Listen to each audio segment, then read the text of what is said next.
Hi, this is Joe again with another movie review, and the topic for this video is I'm going to be discussing the Free Willy movie series, which was the first movie came out 21 years ago, in 1993.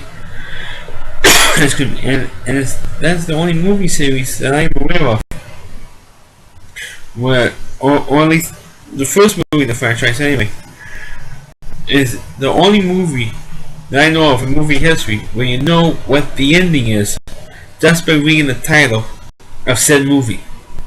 And that's what Free Willy is.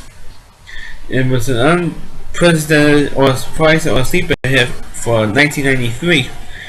Because of course the big hit during the summer of 93 was of course a little movie called Jurassic Park. And of course obviously didn't do a review of yet.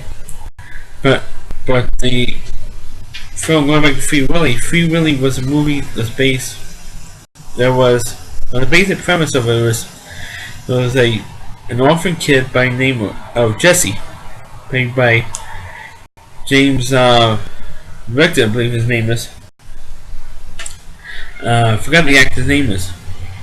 Anyway, he's probably like a 12 or 13-year-old punk kid who runs around the streets like a rabid dog, or like a stray dog, with his friends.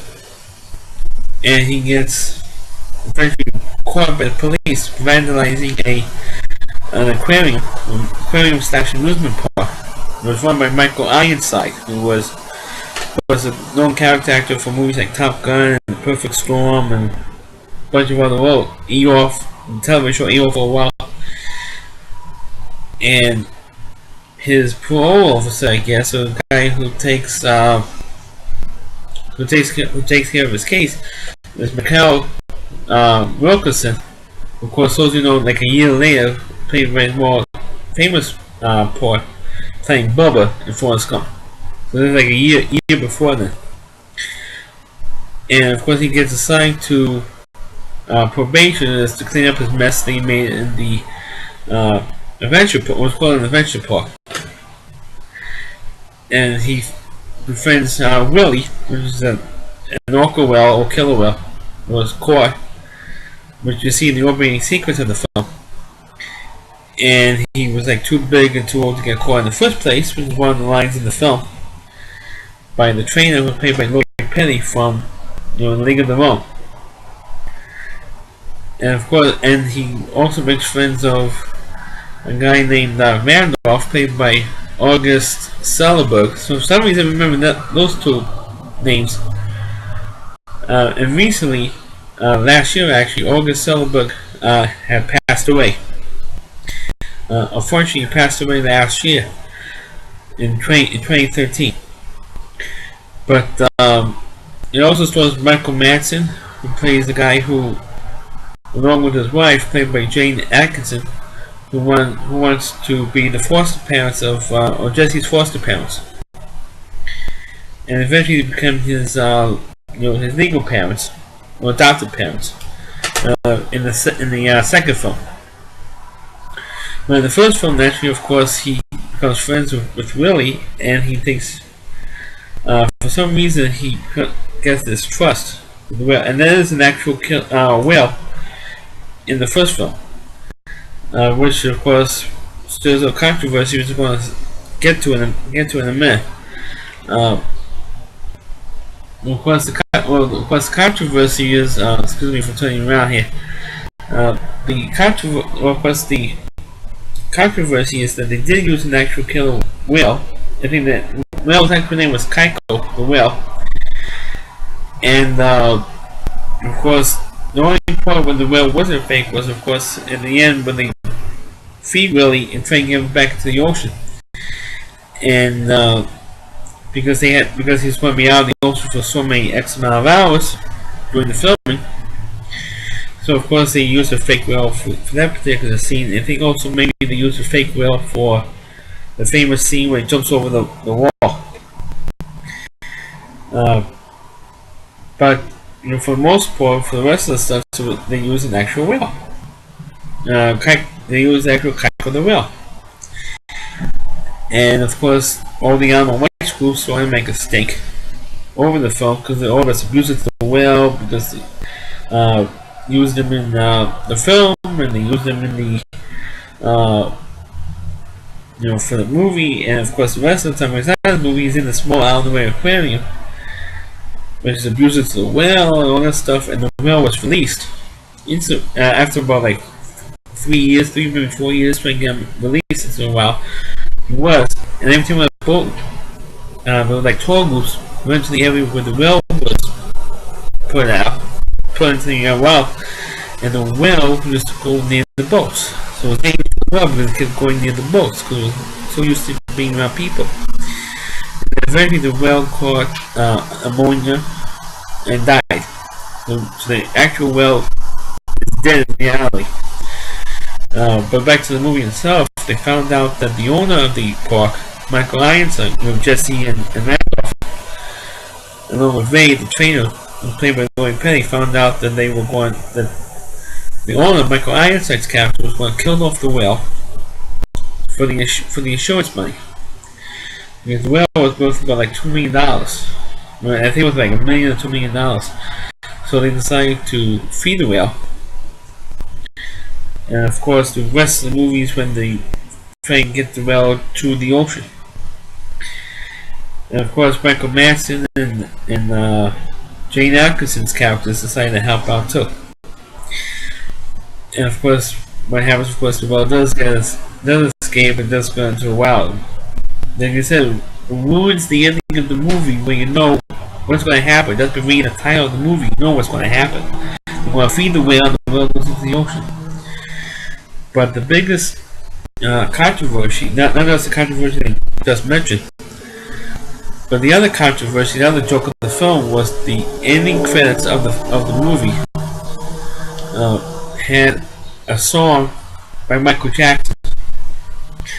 You say, okay, what's the big deal with that? Well, the big deal was that at the time the movie came out, was it like in July or August of '93? Michael Jackson was accused for the first time of molesting a child. Around the same time the movie came out. So when the closing credits started to roll, you heard that Michael Jackson song, and it was a very good song. I'm not saying it's not a very good song. I'm not saying that Michael Jackson was not a talented performer or songwriter. It's just that his personal life ruined the performance artist that he was. So like I said, when the song was being played, people were laughing because Michael Jackson, child molester. I do feel that he was a child molester, but that's a different subject. But since the first movie was so successful, and to me the only highlight of the film, other than being a good movie, was seeing Lori Petty's midriff in the film. Well, that's just me because I liked her in League of Their Own, and I also liked her in this film as well. Well, a few years later, there made a sequel, and I think it was like 96 or 97 when the sequel came out. It was called Free Willy 2.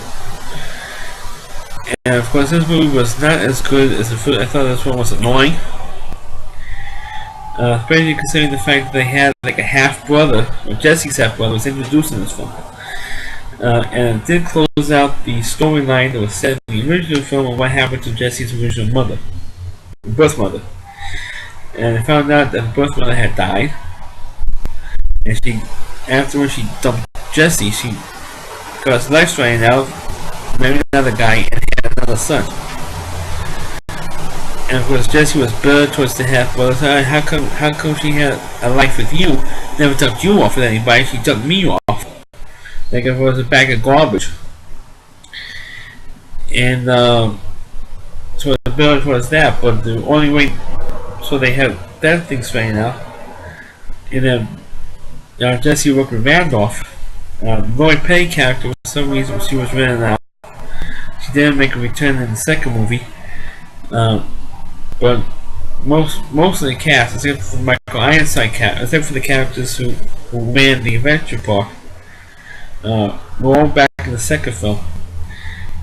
And they this time there was like a big oil slick, like in Alaska or something, and they had to get really out of the oil slick. So that's what they had to free him out of.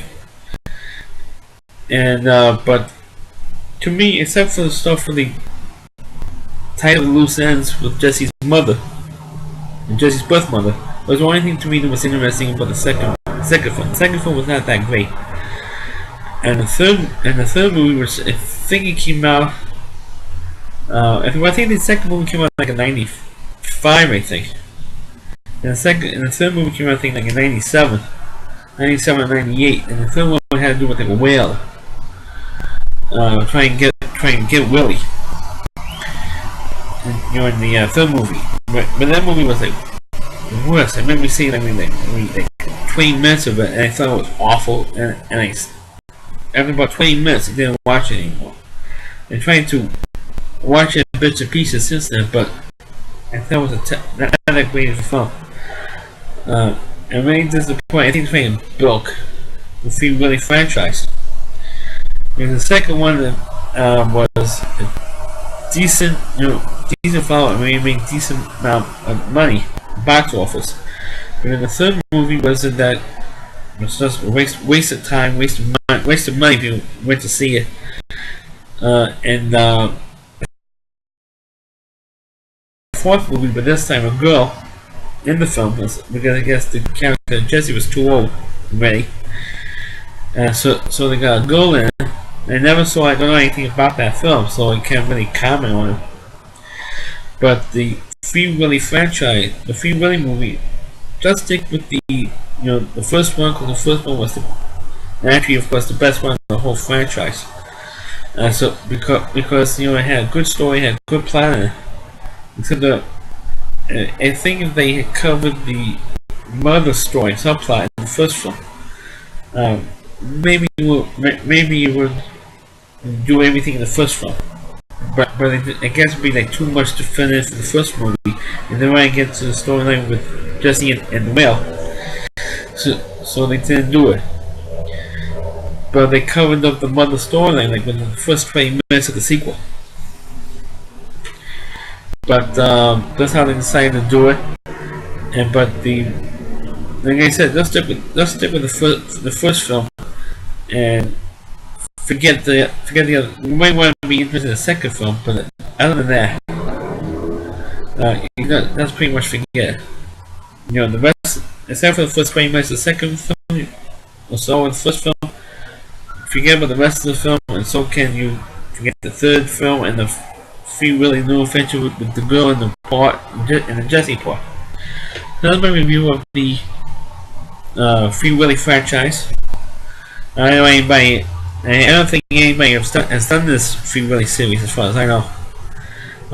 Thank you for watching the video. Please click on, please read it, please comment on, please subscribe to my channel, and please share this video onto your Facebook pages. Thanks for watching.